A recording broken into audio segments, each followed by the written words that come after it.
Okay, wow. So there's been some absolutely huge news breaking in the music world. We're talking Taylor Swift, of course. She just dropped the news about her 12th studio album. It's called The Life of a Showgirl. So today we're going to do a deep dive. We've got Associated Press reports, some video footage around the announcement, and our mission really is to pull out the key stuff for you, like the most important nuggets, give you a shortcut so you're totally up to speed on this.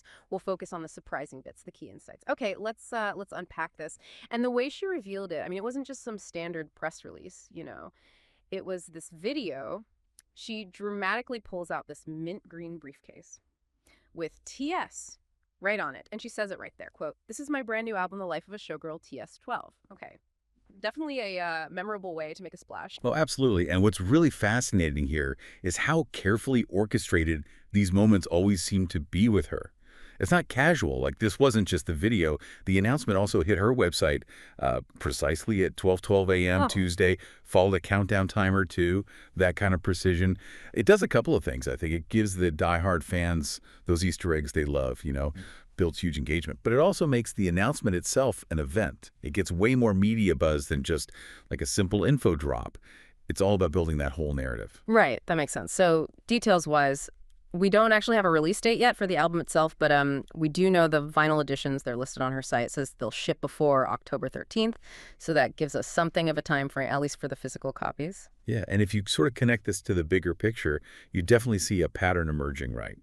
She's consistently leveraging these major moments, these big platforms, for her announcements. Think about the Tortured Poets Department last year. Announced at the Grammys, huge stage.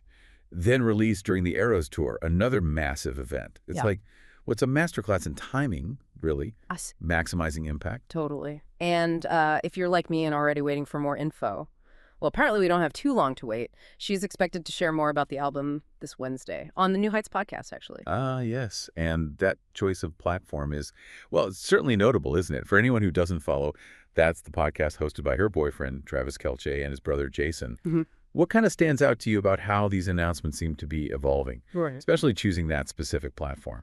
Oh, that's a great question. For me, I guess, it's how the lines just keep blurring, between her professional stuff and her personal life. Announcing something this big on her boyfriend's podcast, it feels like another maybe bolder step in that direction.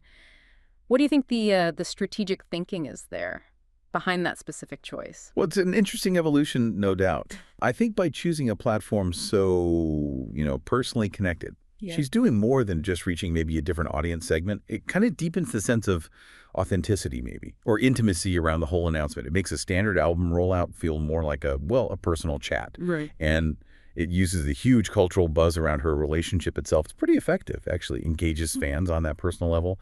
And it generates this massive sort of organic media storm that goes way beyond just the entertainment pages. Okay, right. So let's sort of wrap up what we've got here. We've seen this really unique, very precise announcement for the life of a showgirl. The mint green briefcase moment, the 12 a.m. timing, specifics. We've also kind of tied it back to our past album strategies. That pattern of using big platforms, big cultural moments, it's consistent.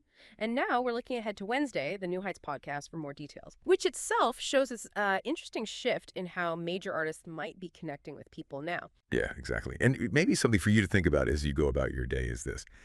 We're in this time where huge news can break pretty much anywhere, right? Not just press releases, social media, anywhere.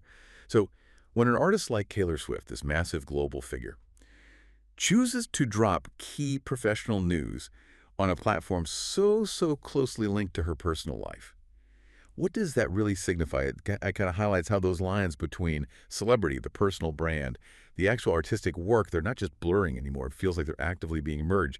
And that, fundamentally changes how we consume information, how we engage with public figures. It's a real shift.